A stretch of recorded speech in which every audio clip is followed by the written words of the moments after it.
How can we become good Samaritans in this 21st century?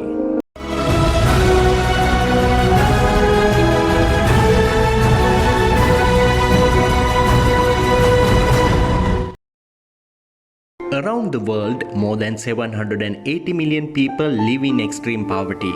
It means 10% of the world's population is suffering without proper food, shelter, and clothing.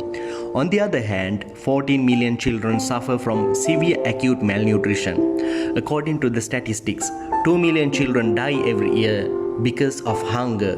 Imagine how tragic it is when 2 million kids die just because they couldn't find any food. Moreover, every single day at least 1,000 children die due to illnesses like diarrhea and cholera caused by contaminated water and inadequate sanitation. As human beings, can we keep watching another human being dying or suffering? Can we just earn our living and close our eyes to the sufferings of needy and those who are dying? We can save thousands of lives if we properly do our Christian duty of helping the needy. Our support and contribution is crucial in alleviating world's poverty, hunger, and suffering.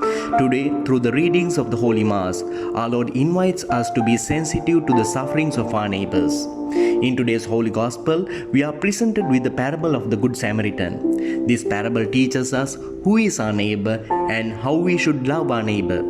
According to the parable, a man was traveling from Jerusalem to Jericho. On the way, he got caught to a gang of robbers. They beat him, stripped him, and robbed all his belongings. He was left half dead on the road. Then a priest came that way.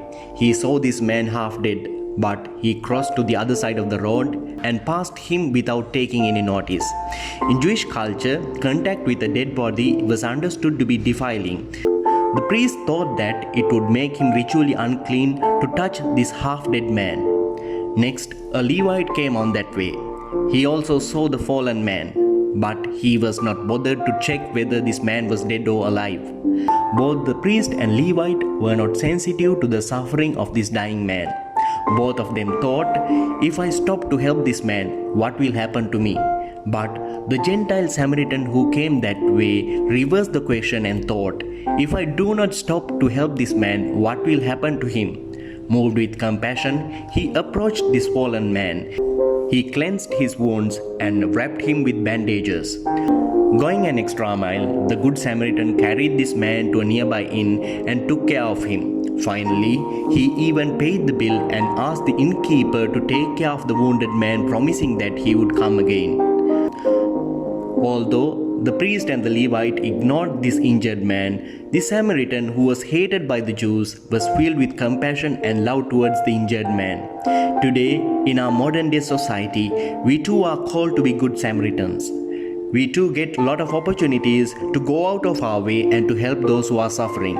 At the moment, there are many people suffering due to the current economic crisis. Irrespective of caste, creed, and nationality, we are to help those who are in need today. Sometimes we are reluctant to help our neighbors in need just because we are not wealthy. We tend to think, one day when I become rich, I will help the needy. But that one day would never come. We are to help those who are suffering, bearing our own difficulties and hardships. During this crisis time, there are people who suffer from hunger and thirst, who cannot afford for 3 meals. As Christians, we cannot be insensitive to their suffering. Today, we are invited to share our meager resources with the needy. During this crisis time, Christians are to share their food, clothing, and nearly used items with those less privileged people. The associations in our parishes are to visit orphanages, elders' homes, and hospitals where there are people suffering. We must see the suffering Jesus Christ in them. Our Eucharistic offering becomes meaningful when we go out of our way and help others with this sacrificial attitude. Therefore, let us become the good Samaritans of 21st century.